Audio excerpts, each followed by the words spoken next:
ಇದು ಕಲರ್ಸ್ ಕನ್ನಡ ಅವ್ರಿಗೆ. This is to Colors Kannada. ಇದು ಸುದೀಪ್ ಅವ್ರು ಕೂಡ, ಸುದೀಪ್ ಅವ್ರು ಕೂಡ ಇದು. ನನಗೊಂದು ಅವಕಾಶ ಕೊಡಿ ಬಿಗ್ ಬಾಸ್ ಮತ್ತೆ ಬರೋಕ್ಕೆ. ಖಂಡಿತ ನಾನು ಅದು ಉಳಿಸ್ಕೊತೀನಿ. ಯಾವುದೇ ಥರ ಗಲಾಟೆ ಮಾಡಲ್ಲ. ನಾನು ಎಲ್ಲ ಟಾಸ್ಕ್ಗಳು ಮಾಡ್ತೀನಿ.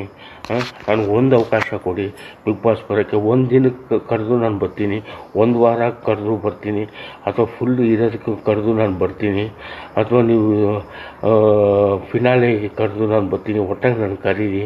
ಯಾಕಂದರೆ ಎಲ್ಲರೂ ಈಗ ನನ್ನ ಬಿಗ್ ಬಾಸ್ ಹುಚ್ಚ ವೆಂಕಟ್ ಅಂತ ಇರ್ತಾರೆ. ಈ ಬಿಗ್ ಬಾಸ್ ಬಂದಿದ್ದ ಟೈಮಲ್ಲಿ ಎಲ್ಲ ನನ್ನ ನೀವು ಹೋಗಲ್ವ ಅಂತಾರೆ. ನನಗೆ ಒಂದು ಅವಕಾಶ ಕೊಡಿ. ನಾನು ಯಾವುದೇ ಥರ ಗಲಾಟೆ ಮಾಡಲ್ಲ. ಸುದೀಪ್ ಅವರೇ, ಇದು ರಿಕ್ವೆಸ್ಟು. ಒಂದು ಅವಕಾಶ ನೀವು ಮನ್ಸು ಮಾಡಿದ್ರೆ ಆಗುತ್ತೆ. ಒಂದು ಅವಕಾಶ ಕೊಡಿ ಅಂತ ಹೇಳ್ತಾ bye from you fighting and firing star Huccha Venkat. ಒಂದು ಅವಕಾಶ, ಒಂದು ದಿನ ಆಗಲಿ, ಒಂದು ವಾರ ಆಗಲಿ, ಅಥವಾ ಫುಲ್ ಆಗಲಿ, ಅಥವಾ ಫಿನಾಲೆ ಕರೀರಿ ಅಂತ ಹೇಳ್ತಾ bye from you fighting and firing star Huccha Venkat. ಇದು ಒಂದು ರಿಕ್ವೆಸ್ಟ್. ಕಲರ್ಸ್ ಕನ್ನಡ ಅವ್ರಿಗೆ. This is to Colors Kannada. ಇದು ಸುದೀಪ್ ಅವ್ರು ಕೂಡ ಇದು.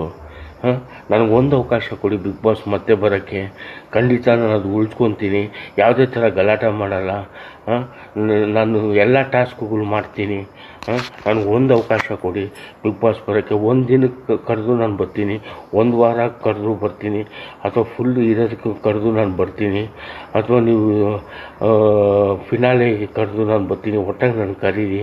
ಯಾಕಂದರೆ ಎಲ್ಲರೂ ಈಗ ನನ್ನ ಬಿಗ್ ಬಾಸ್ ಹುಚ್ಚ ವೆಂಕಟ್ ಅಂತ ಇರ್ತಾರೆ. ಈ ಬಿಗ್ ಬಾಸ್ ಬಂದಿದ್ದ ಟೈಮಲ್ಲಿ ಎಲ್ಲ ನನ್ನ ನೀವು ಹೋಗಲ್ವ ಅಂತಾರೆ. ನನಗೆ ಒಂದು ಅವಕಾಶ ಕೊಡಿ. ನಾನು ಯಾವುದೇ ಥರ ಗಲಾಟೆ ಮಾಡಲ್ಲ. ಸುದೀಪ್ ಅವರೇ, ಇದು ರಿಕ್ವೆಸ್ಟು. ಒಂದು ಅವಕಾಶ ನೀವು ಮನ್ಸು ಮಾಡಿದ್ರೆ ಆಗುತ್ತೆ. ಒಂದು ಅವಕಾಶ ಕೊಡಿ ಅಂತ ಹೇಳ್ತಾ bye from you fighting and firing star Huccha Venkat. ಒಂದು ಅವಕಾಶ, ಒಂದು ದಿನ ಆಗಲಿ, ಒಂದು ವಾರ ಆಗಲಿ, ಅಥವಾ ಫುಲ್ ಆಗಲಿ, ಅಥವಾ ಫಿನಾಲೆ ಕರೀರಿ ಅಂತ ಹೇಳ್ತಾ bye from you fighting and firing star Huccha Venkat. ಇದು ಒಂದು ರಿಕ್ವೆಸ್ಟ್.